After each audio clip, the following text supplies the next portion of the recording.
Assalamualaikum warahmatullahi wabarakatuh. A'udzu billahi minasy syaithanir rajim. Bismillahirrahmanirrahim. Wa in ta'ifatani minal mu'minina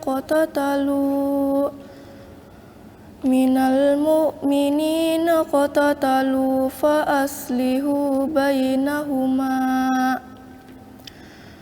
fa in baghat ihdahuma 'alal ukhra faqatilul lati tabghi hatta tafi'a ila amrillah fa in fa'at fa aslihu bainahuma bil adli wa aqsitu innallaha yuhibbul muqsitin. Innamal mu'minuna ikhwatum fa aslihu baina akhawaykum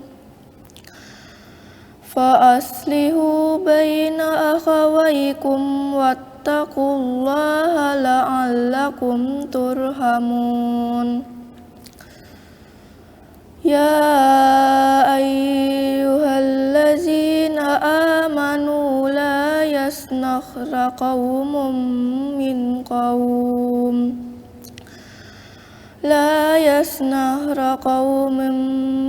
qaumin asa ayyakunu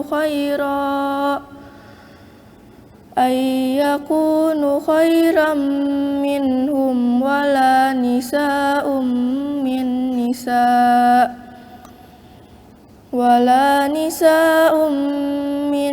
nisa'in asa ayyakunna khairam minhun wala talmizu anfusakum wala tanabazu bil alqab. Bi'sal ismul fusuku ba'dal iman wa man lam yatub fa ulaika humuz zalimun. Ya ayyuhallazina amanu jtanibu katsiran minaz zann inna ba'daz zanni ismu wa la tajassasu wa la yaghtab ba'dukum ba'da. Ayuhibbu ahadukum ayyakula lahma akhihi maitan fakarihtumu wattaqullah innallaha tawwabur rahim. Sadaqallahul azim. Aku berlindung kepada Allah dari godaan setan yang terkutuk dan menyebut nama Allah yang Maha Pengasih lagi Maha Penyayang. Dan kalau ada dua golongan dari mereka yang beriman itu berperang, hendaklah kamu damaikan antara keduanya. Tapi kalau yang satu melanggar perjanjian terhadap yang lain, hendaklah yang melanggar perjanjian itu kamu perangi sampai surut kembali pada perintah Allah. Kalau dia telah surut, damaikanlah antara keduanya menurut keadilan. Dan hendaklah kamu berlaku adil, sesungguhnya Allah mencintai orang-orang yang berlaku adil. Orang-orang beriman itu sesungguhnya bersaudara, sebab itu damaikanlah, perbaikilah hubungan antara kedua saudaramu itu. Dan takutlah terhadap Allah, supaya kamu mendapat rahmat. Hai orang-orang yang beriman, janganlah sekumpulan orang laki-laki merendahkan kumpulan yang lain. Boleh jadi yang ditertawakan itu lebih baik dari mereka. Dan jangan pula sekumpulan perempuan merendahkan kumpulan lainnya. Boleh jadi yang direndahkan itu lebih baik. Dan gelaran yang menyandung ejekan. Seburuk-buruk panggilan adalah panggilan yang buruk sesudah iman. Dan barang siapa yang tidak bertobat, mereka itulah orang-orang yang zalim. Hai orang-orang yang beriman, jauhilah kebanyakan purbasangka atau kecurigaan. Karena sebagian dari purbasangka itu dosa. Dan janganlah mencari-cari keburukan orang. Dan janganlah mengunjing satu sama lain. Adakah seorang dari antara kamu yang suka memakan daging saudaranya yang sudah mati? Maka tentulah kamu merasa jijik kepadanya. Dan bertakwalah kepada Allah. Sesungguhnya Allah Maha Penerima Taubat lagi Maha Penyayang. Maha benar Allah dengan segala firman-Nya. Wassalamualaikum warahmatullahi wabarakatuh.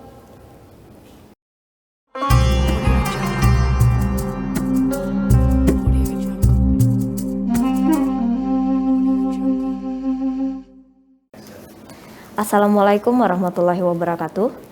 Alhamdulillahirabbil alamin. Allahumma sholli ala sayyidina Muhammad wa ala ali sayyidina Muhammad. Pemirsa HSS TV, puji syukur kehadirat Allah yang telah mempertemukan kembali kita dalam acara Tausiah Gemar Ramadan. Hari ini adalah edisi ke-28 Ramadan 1443 Hijriah, di mana beberapa hari lagi kita akan merayakan Hari Raya Idul Fitri 1443 Hijriah. Berbeda dari episode sebelumnya yang menghadirkan guru kita untuk menyampaikan materi tausiah, hari ini kita kedatangan dari Dinas Kesehatan Kabupaten Hulu Sungai Selatan yang akan membahas mengenai sehat saat dan setelah Idul Fitri. Dan sudah ada nih bersama kami sekarang. Assalamualaikum Pak. Waalaikumsalam. Bisa perkenalan langsung nih buat pemirsa SSTV. Baik, Assalamualaikum warahmatullahi wabarakatuh. Pemirsa STV yang kami hormati, pada kesempatan puasa ke-28 hari ini, mohon izin ulun perkenalkan diri. Nama saya Daru Priyanto SKM, selaku Kepala Bidang Kesehatan Masyarakat dan Sistem Informasi Kesehatan di Dinas Kesehatan Kabupaten Hulu Sungai Selatan. Oh iya, Pak Daru nih ya, jadi ya. Betul. Mas aja Gin, bisa juga. Mas ya, Daru. Mas Ya. Daru. Mas Daru ini kan akan membahas nih mengenai sehat saat dan setelah Idul Fitri. Ya. Nah Pak, tentunya para pemirsa HSS TV ini kan penasaran nih, bagaimana cara untuk tetap sehat di saat dan setelah Idul Fitri. Gimana nih, Mas? Baik Bu, jadi untuk sehat ya saat Lebaran maupun setelah Lebaran, memang kita kembali ke pengertian sehat dulu, Ibu. Jadi menurut Undang-Undang Kesehatan, sehat itu kan kondisi sejahtera badan, jiwa, dan sosial, sehingga seseorang itu memungkinkan untuk hidup sosial dan ekonomis. Jadi bermula dari pengertian itu, maka pada kesempatan yang baik ini akan kita sampaikan beberapa hal supaya saat Lebaran dan setelah Lebaran itu tetap sehat. Tentunya dalam kondisi pandemi ini akan kita bagi menjadi beberapa segmen ya, yang mengenai itu sehat itu seperti apa. Nah, kalau saya lihat beberapa tayangan sebelumnya, teman-teman kita sejawat ahli gizi sudah menyampaikan terkait makanan, ya kan, buka maupun sahur dan sebagainya. Nah, saat ini bagaimana makanan ketika Lebaran dan setelah Lebaran nanti. Nah, kemudian nanti kita sambung juga dengan kondisi pandemi, karena ini nanti ada vaksinasi segala, bagaimana supaya kita terhindar dari penyakit, karena sehat itu kan terbebas dari penyakit dan kecacatan, salah satunya secara fisik seperti itu. Bicara mengenai sehat tadi, Mas. Nggih. Untuk makanan nih, Nggih. biasanya kan untuk penderita diabetes itu lebih cenderung rawan ya untuk makanan, apalagi biasanya kalau Idul Fitri kan apa aja Membatas ya. dimakan. Nggih, betul. Kesini ke rumah 1, rumah 2, rumah 3. Oke. Itu gimana nih, Mas? Jadi kita lihat kondisi di masyarakat ya, ketika Lebaran memang seperti balas dendam ya lah, Iya. setelah padahal sebelumnya puasa pertama sampai puasa terakhir itu kan pola makannya teratur kan, saatnya buka berbuka ya kan, saatnya sahur sahur, jadi jamnya sudah teratur dari sisi jam. Kalau jumlahnya kemudian macamnya itu masing-masing individu ya, sebenarnya sudah ada panduannya. Nah, salah satunya adalah orang yang kena diabetes. Ya, diabetes itu kondisi di mana kadar gula darahnya kan tinggi. Nah, itu ketika Lebaran ini harus berhati-hati, ya kan? Harus mengetahui dulu kondisi awaknya seperti apa. Memang kalau sudah didiagnosa diabetes atau kencing manis, itu kan mereka sudah tahu, tentunya ini sudah periksa ke puskesmas atau ke dokter ya kan. Iya. Oh, ibu atau bapak ini sudah kena diabetes. Oleh karena ketika saat Lebaran itu jangan lengah lah, jangan balas dendam, tetap harus ada namanya prinsipnya itu 3J ya kan. Jadi tepat jadwalnya ya kan, tepat jenisnya dan tepat jumlahnya. Jadwal itu ya kalau orang diabetes, kalau misalnya lah kan sudah diatur nih, ada makan pagi, makan siang, makan malam, termasuk snacknya jam berapa, itu kalau di orang berita harus tepat gitu loh. Jangan sampai nanti ketika misalnya Lebaran nih, pagi sudah sarapan ya. Kemudian nanti jam 10 ada saruan ke tetangga aja. Makan lagi. Kemudian ada open house jam 12, makan lagi. Kena sore di tempat kawan ada. Jadi harus dihindari hal seperti itu. Jadi tetap jamnya itu misalnya kalau dihabis kan diatur, jam 7 makannya segini, jumlahnya segini. Nanti setelah itu ada makan lagi. Nanti kalaupun ada jam 10 snack, nanti sudah diatur segini snacknya jumlahnya.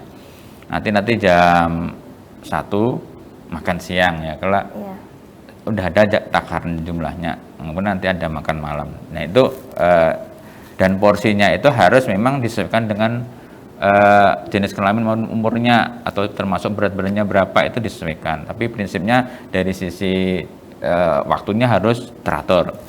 Kemudian jenis yang memang harus dihindari, sebenarnya prinsipnya itu semua jenis boleh orang diabetes tuh. Cuman ada yang harus dihindari atau dihindari dulu, seperti manis ya lah. Gula murni langsung teh manis ya, kalau kopi manis atau wadi-wadi manis itu memang harus dihindari dulu ketika kondisi gula darahnya tinggi. Tetapi pada kondisi rendah, kadang-kadang orang gula darah itu kan naik turun nih. Nah, tapi ketika rendah atau hipoglikemi ya boleh minum manis itu ya. Nah, itu jadi ada kondisinya seperti apa itu bisa merasa seorang lah ya, kalau sudah terbiasa. Misalnya dia tuh sudah berapa tahun menjalani diabetesnya, itu kan mereka tahu harus komunikasi dengan awak kita. Nah, mungkin jumlahnya itu sudah ada takarannya seperti itu. Kalaunya jumlahnya itu tuh biasanya itu dapat dari dokter kah atau bagaimana? Jadi supaya kita tahu misalkan porsinya segini aja. Gitu. Jadi kalau sudah periksa ke puskesmas ataupun di rumah sakit, nanti biasanya dokter yang merawat itu akan merujuk ke nutrisionis atau ke ahli gizi. Baik itu ahli gizi di puskesmas ya kan, kita punya 21 puskesmas, kemudian bisa ke rumah sakit. Rumah sakit kita punya rumah sakit Dahasastra, punya rumah sakit Brigjen Hasan Basri, dan beberapa rumah sakit swasta. Itu masing-masing mereka sudah memiliki nutrisionis atau ahli gizi. Nanti begitu didiagnosa nanti akan dirujuk ke situ, nanti akan diberikan leaflet panduan makanan untuk penderita diabetes mellitus. Kalau untuk penderita diabetes tadi kan harus mengurangi yang manis-manis ya. Iya. Nah, kalau misalkan untuk penderita kolesterol gimana nih? Kan banyak masyarakat diabetes sama kolesterol biasanya. Sebenarnya untuk kolesterol itu kan bukan diagnosa kolesterolnya, tapi kondisi di mana seseorang itu kadar kolesterolnya tinggi di dalam darah. Biasanya kalau cek di laboratorium, kan kita juga ada punya lab swasta juga atau di rumah sakit, nanti akan ketahuan. Kalau di masyarakat sering kita di dinas kesehatan tuh istilahnya PTM ya kan, kita periksa ke SKPD, kadang ke masyarakat atau ke desa, itu akan mengetahui kolesterolnya berapa. Nah itu kan normalnya kolesterol total kan 200 ya, tapi kalau di atas 200 itu wah ini harus hati-hati nih kan, karena kolesterol ini nanti kalau tidak ditangani dengan baik nanti kan bisa mengendap di pembuluh darah, yaitu yang rancak orang ibaratnya stroke mendadak gitu. Nah tiba-tiba ya kalau si tetangga sebelah semalam rabah dia nojar, nah kayak itu ternyata ada sumbatan oleh kolesterol di pembuluh darah ke otak gitu. Tapi kalau yang pembuluh darahnya itu pecah karena sumbatan kolesterol yang mengeras tadi, itu kadang bisa membawa umur ya kan, atau pecah kemudian rabah kan, anaknya dibawa ke rumah sakit sudah dalam kondisi mengaruh, ini biasanya kada tertolong lagi. Nah kalau yang tersumbat itu masih bisa tertolong. Nah untuk menghindari ini sebelum sampai ke situ, kita memang harus kita jaga juga bagaimana pola makan kita, khususnya di saat lebaran dan setelah lebaran. Jadi sekali lagi untuk yang lebaran itu tadi jangan membantah sampai 6 kali 7 kali kan ngomong kesempatan disaru orang atau sebagainya. Atau setelah puasa 30 hari kemudian semua disajikan, semua dimakan. Nah, tentunya biasanya kan ada yang disajikan tuh banyak yang tinggi lemak ya kan, tinggi gula, tinggi garam. Nah ini yang untuk tinggi lemak ini, nah hati-hati kita misalnya untuk kolesterol ini kan hal-hal yang atau sumber-sumber makanan yang kolesterol tinggi itu harus dibatasi. Contoh misalnya ada telur ya kan, kita hari-hari telur aja kan, pagi siang sore telur aja yang mudah, padahal di dalam kuning telur itu cukup tinggi kadar kolesterolnya gitu. Nah kita harus dibatasi lah, mungkin seminggu itu bisa 3 kali aja untuk telur gitu. Nah, tergantung berapa nanti hasil labnya itu yang kita hasil kita nih 200 kah, 300 kah, 400 kan gitu. Nah, itu akan menentukan seberapa besar kita harus mengkonsumsi kolesterol. Jadi tapi kolesterol jangan dihindari, sebenarnya kolesterol itu diperlukan. Kita perlu kolesterol sekitar 300 mg per hari. Jadi jangan kemudian ada yang salah kaprah, itu kolesterol kita hindari. Nah, dan sebenarnya kita memerlukan, cuman istilahnya kalau di dalam ilmu gizi itu kita ini jangan berlebihan, kita sudah ada batasannya. Oh, kolesterol perlu sekian ya kan, vitamin C perlu sekian ya kan, protein perlu sekian, kemudian vitamin B perlu sekian, itu sudah ada aturannya. Nah supaya kita tidak kelebihan. Nah oleh kalau di pertanyaan pian tadi terkait kolesterol, berarti kondisinya ini udah tinggi nih, tinggi. Ya itu harus dibatasi dulu. Batasi untuk makanan tadi seperti ulun sambat saja ya, misalnya kuning telur, kemudian otak banyak sekali kolesterolnya.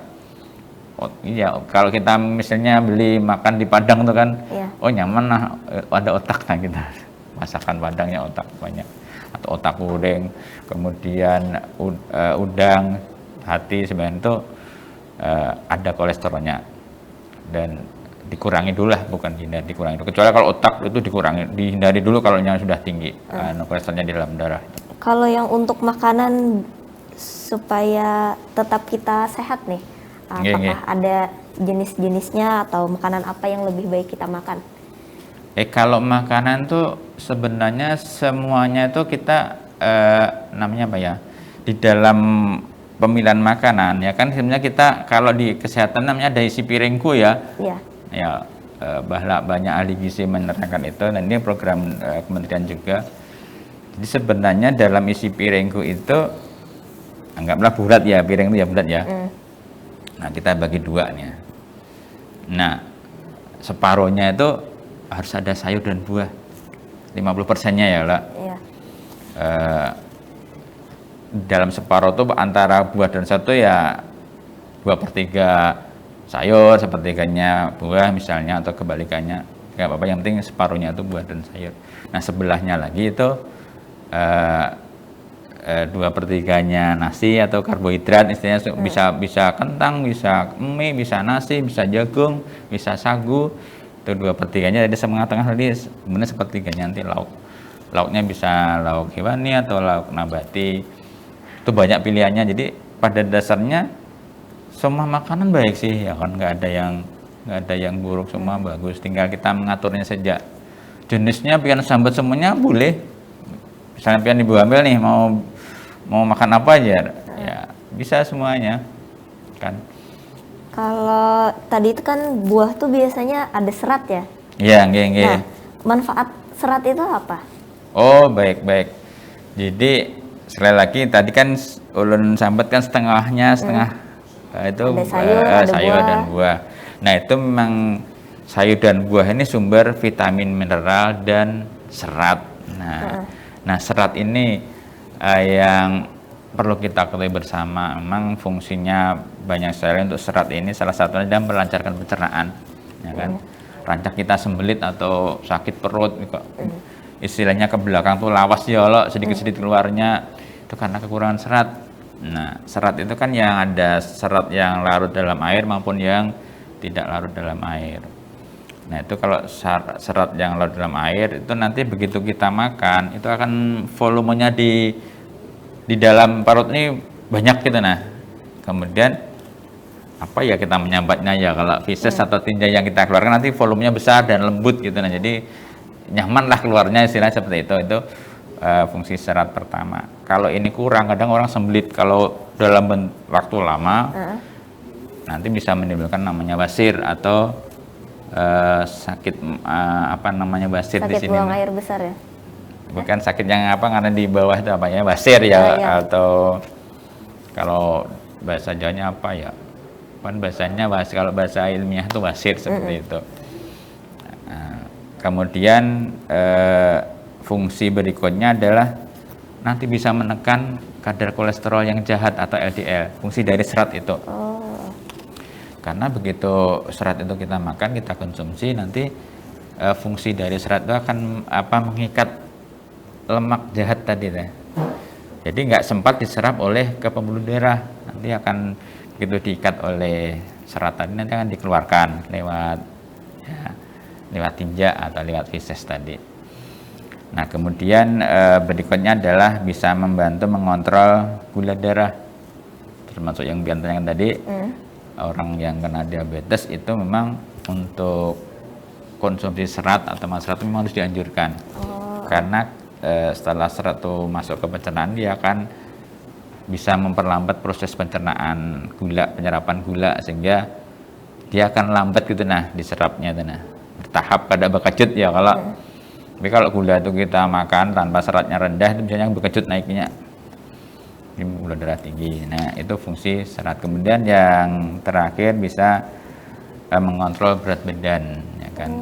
Ini kenapa gitu, kita serat itu tinggi, dia akan lebih lama di saluran cerna, jadi rasa kenyangnya tuh lama itu, lawas lah rasa kenyang, sehingga kita tidak cepat merasa lapar gitu kan.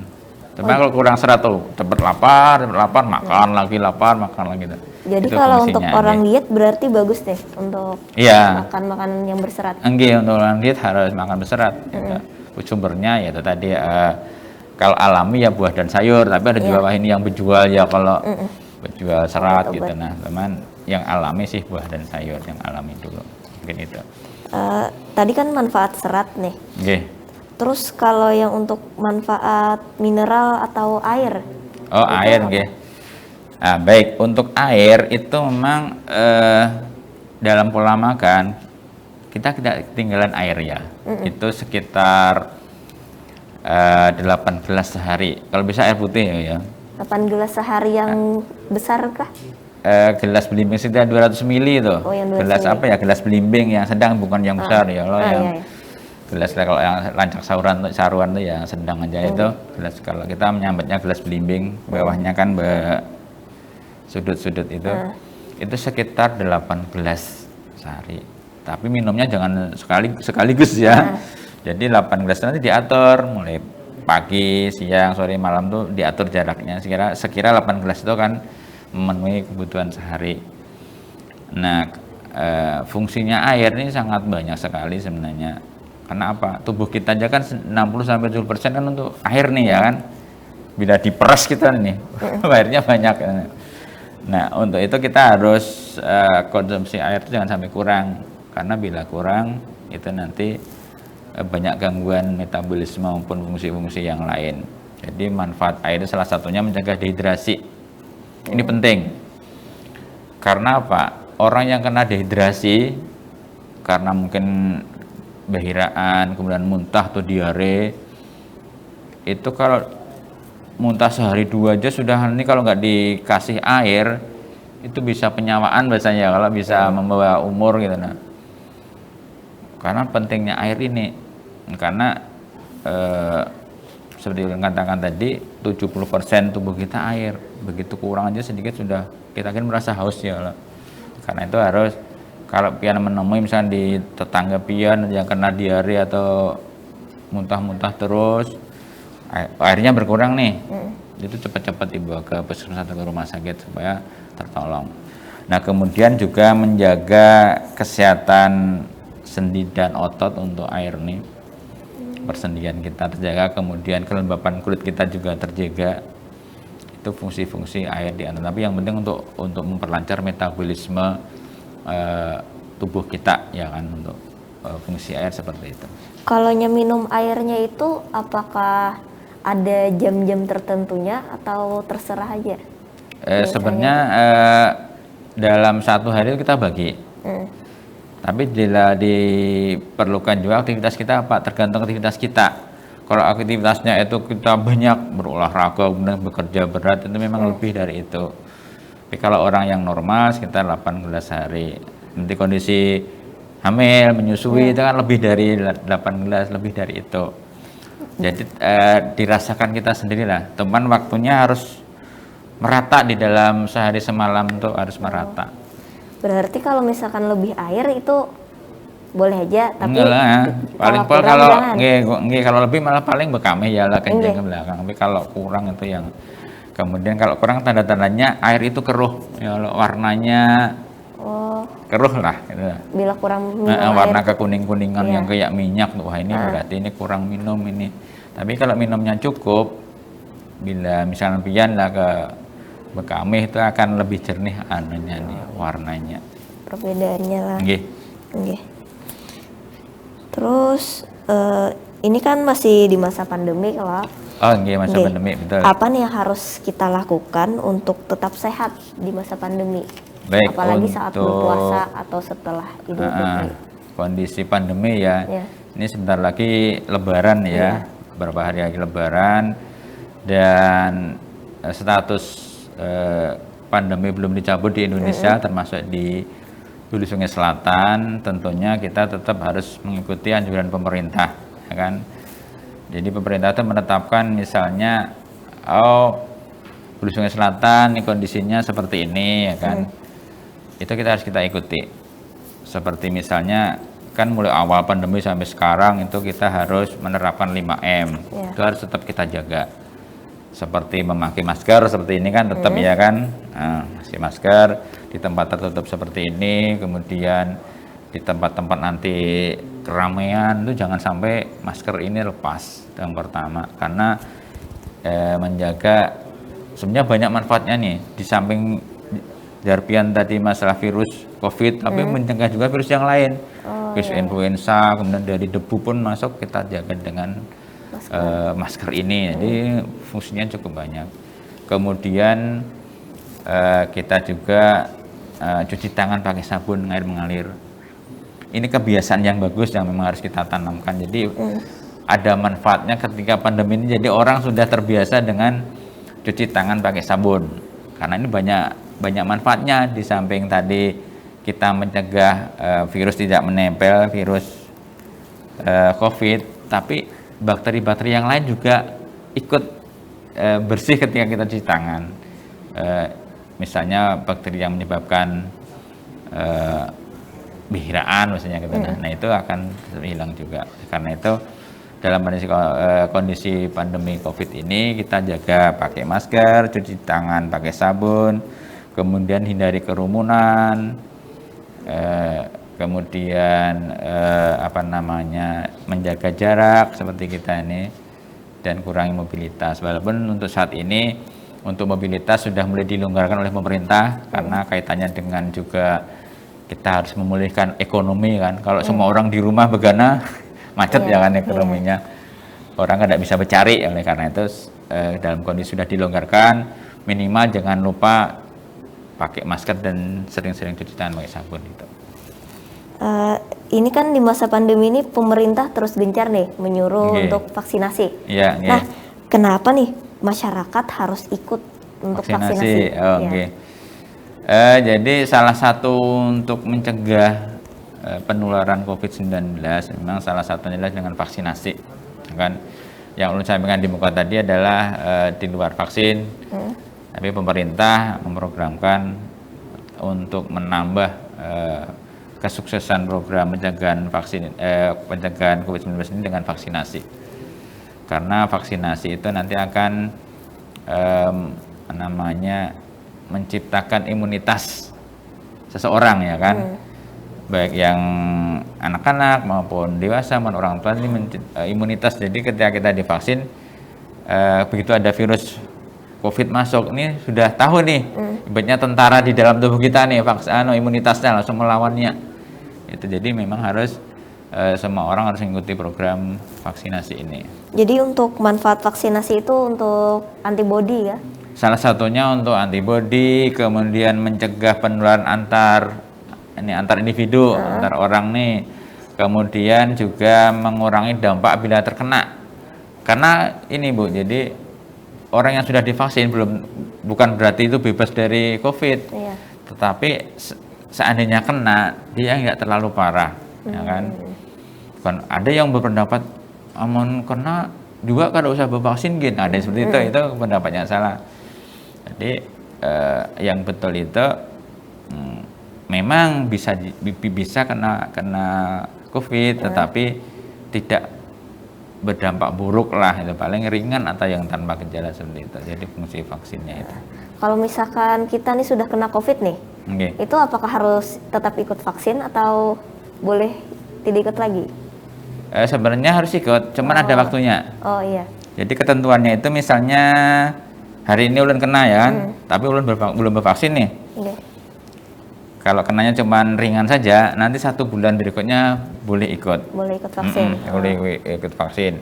Tapi kalau berat dan terpaksa harus ke rumah sakit, sampai dirawat berapa hari di situ sampai keluar, nanti sekitar 3 bulan boleh baru vaksin. Gitu. Karena orang yang kena itu sebenarnya sudah nanti terbentuk imunitas alami. Jadi sayang kalau masih sebulan kemudian divaksin, karena imunitasnya tuh tinggi. Jadi nunggu turun dulu, baru nanti kita berikan vaksinasi itu, seperti itu.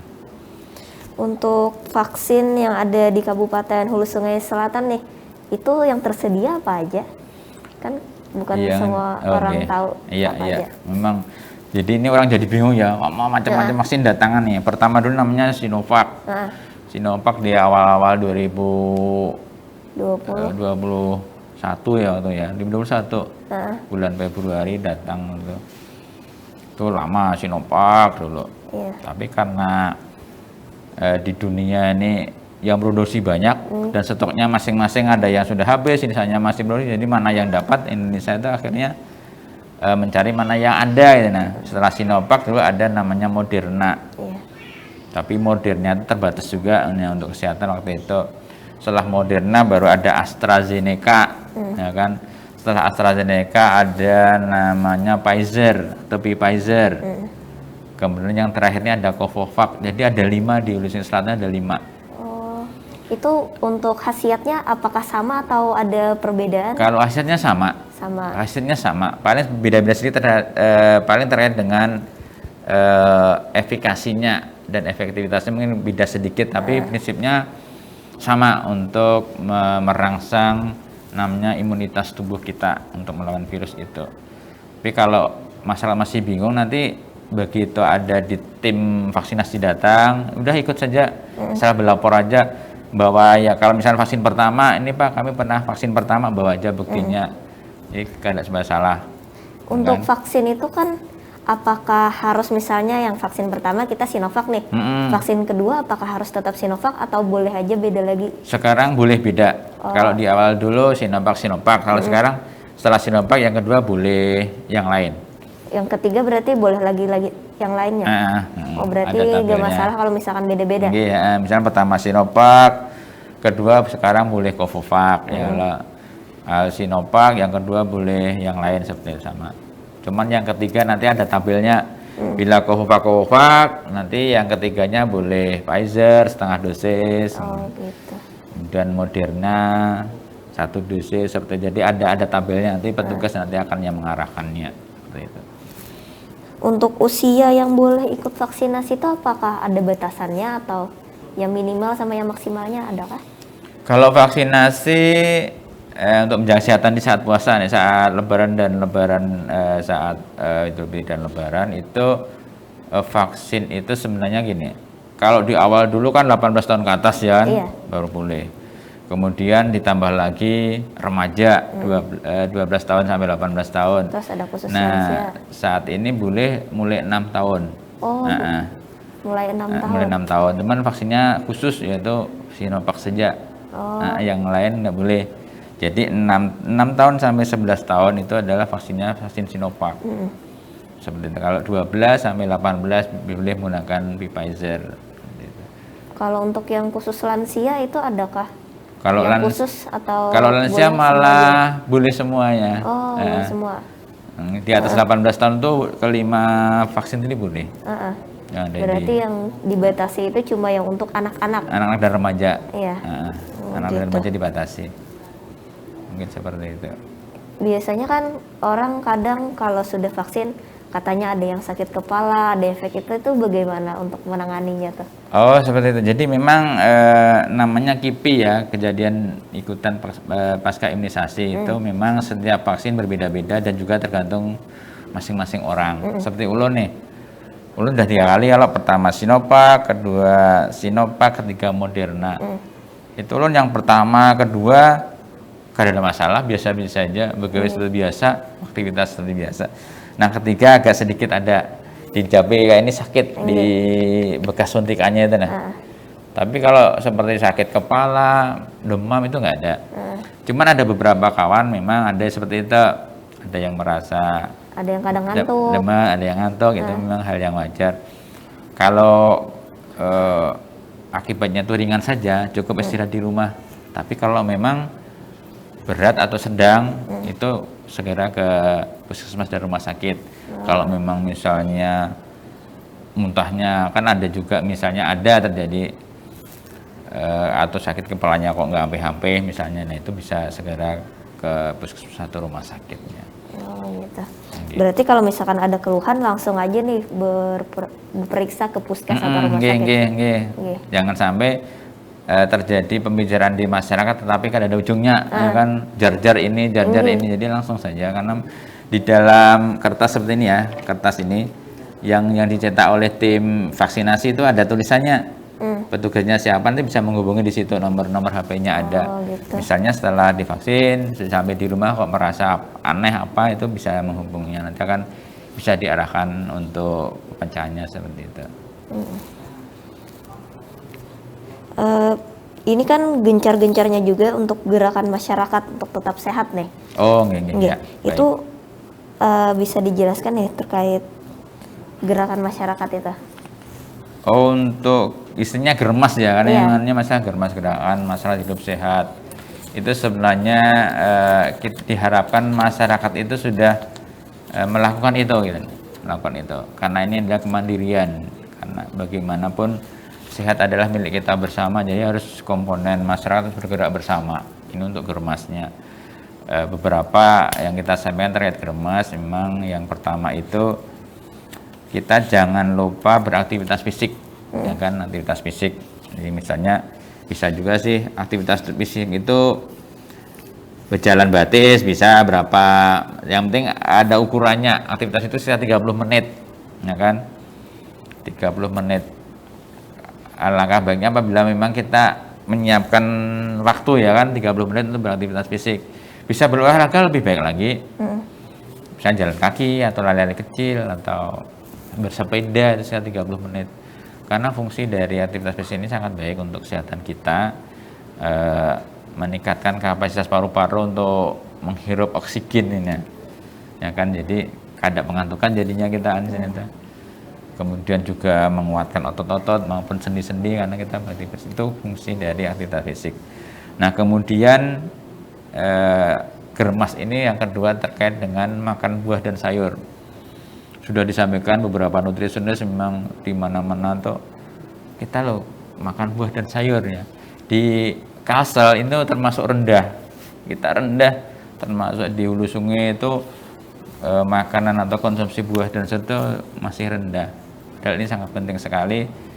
Oleh sampaikan tadi di awal bahwa dalam isi piringku tuh separuhnya tuh harus buah dan sayur.